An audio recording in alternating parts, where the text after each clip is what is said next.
Hey, good morning. So we're back here with the dump truck. It's been 24 hours since my last application of the OSFO, and I'd like to show you what it has done to the metal on this truck, or the rust rather, on this truck bed. Start by seeing out here where there were patches of rust. It's all black. You can see the milky white residue. That's just the overspray. That'll wash right off. Under here, you can see a section here that was very rusty. It's all turned black. There's still some rust visible in some areas. That was rust. This was all rust. There's still some rust here.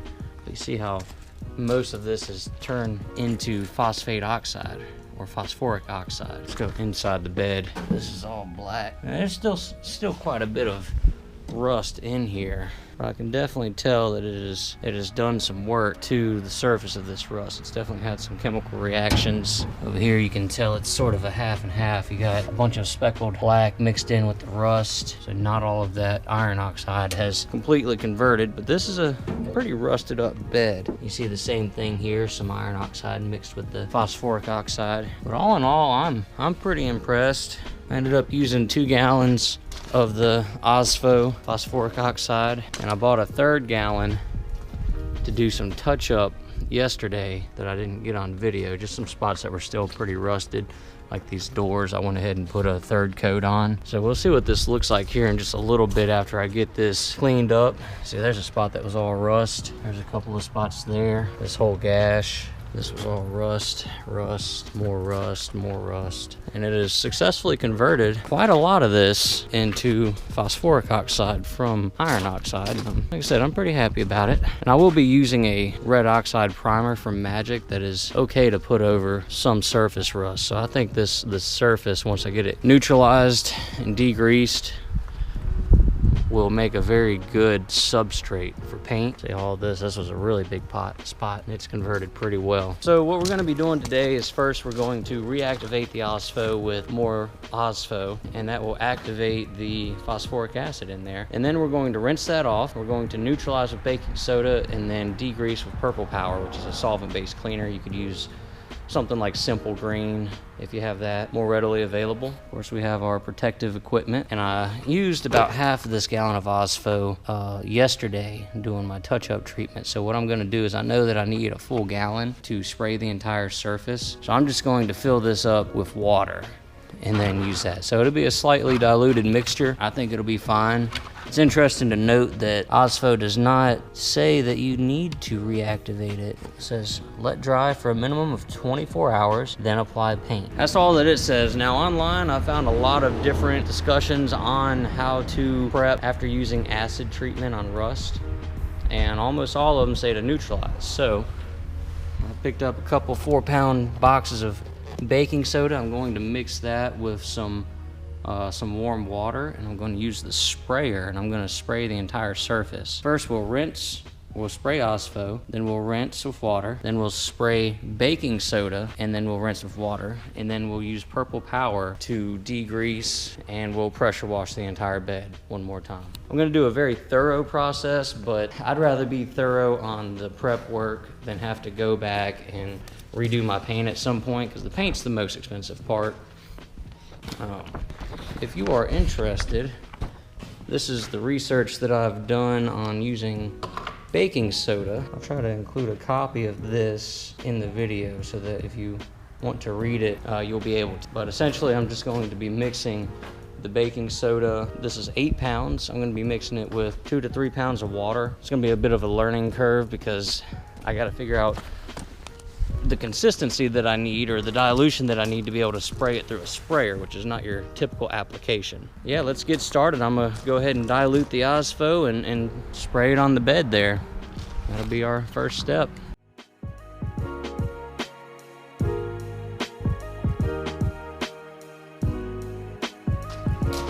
Is that good?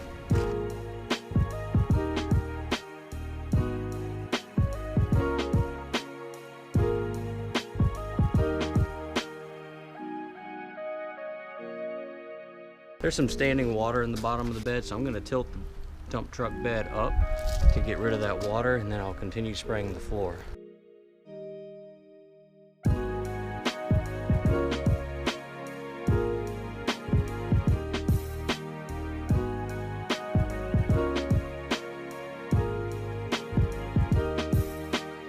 I'm gonna finish spraying underneath the bed while Joe mixes up our baking soda solution.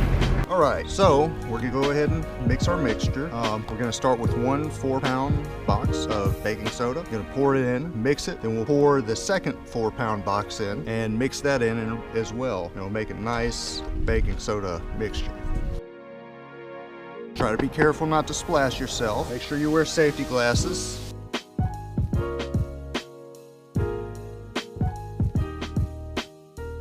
Ooh-wee, that's some good gumbo, boy. All right, so Joe's gonna start rinsing off the acid with the water hose. And as he's rinsing, it's going to dilute and wash it away.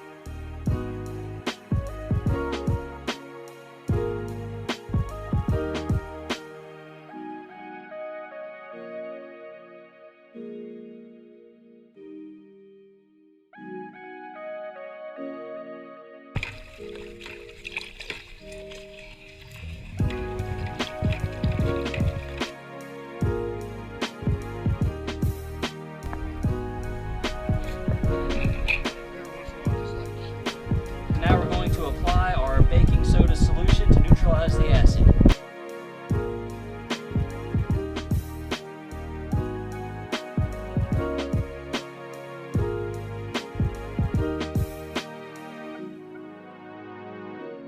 Alright, so to test if we've neutralized the acid, the instructions say to mix no more than 3 tablespoons of baking soda to a half cup of water. So we've done 6 tablespoons of baking soda to 1 cup of water in here, and we're just going to splash it in here, and if it fizzes, that means that there's still active acid. If it doesn't fizz, then everything's neutralized.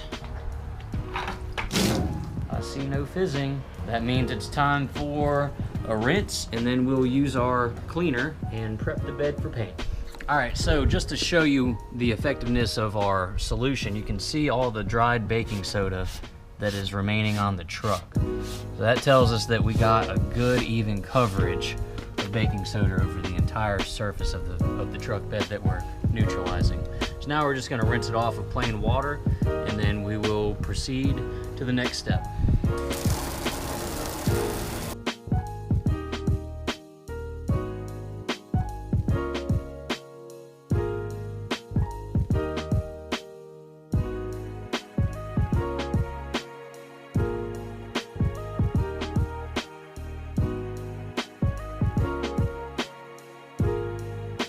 So we have all the baking soda residue off the truck now. We're going to use our solvent-based cleaner, which is going to be Purple Power.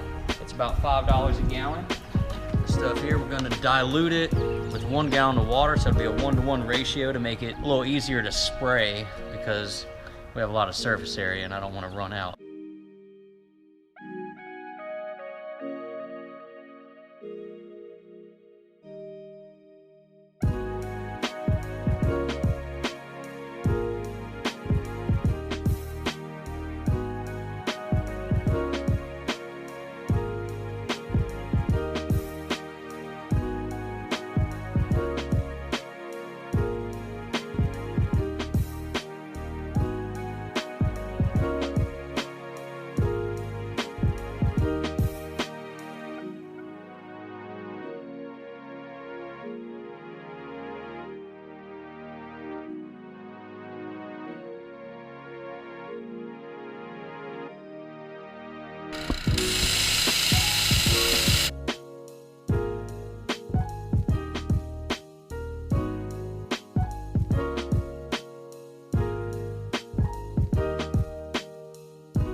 All right, there we have it. Truck is cleaned and ready for paint. One thing that we are gonna do is we're gonna scuff up this hood. I think we're gonna go ahead and primer that while we primer the rest of the truck and go ahead and paint our blue stripe on there. But as you can see, all this is mostly converted over to black. There's still a little bit of rust in here. You see, this is black. It was rusty.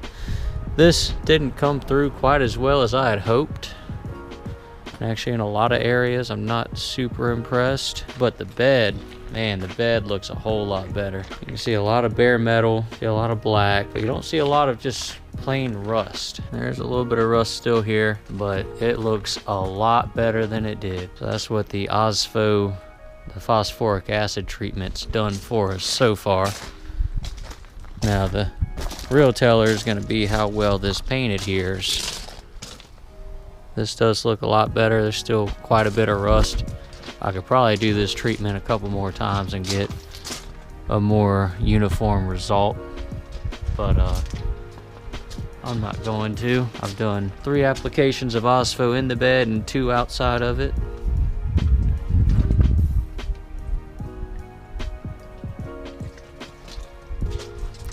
And the paint that I'm going to be using, the brand is Magic, and the primer I'm using, it's okay to put it over some rust. I'll just show you what I have in store here. So this is Magic Tractor Truck and Implement Paint. It's oil base. This is the red oxide primer that I'm going to be priming it with, and then we're going to do New Holland Blue as our top coat. Stay tuned. We'll have painting coming up next. I got to bring it down the road to the site where we're going to paint it at. Get the cab tarped off and get everything ready to go. So I'll see you soon.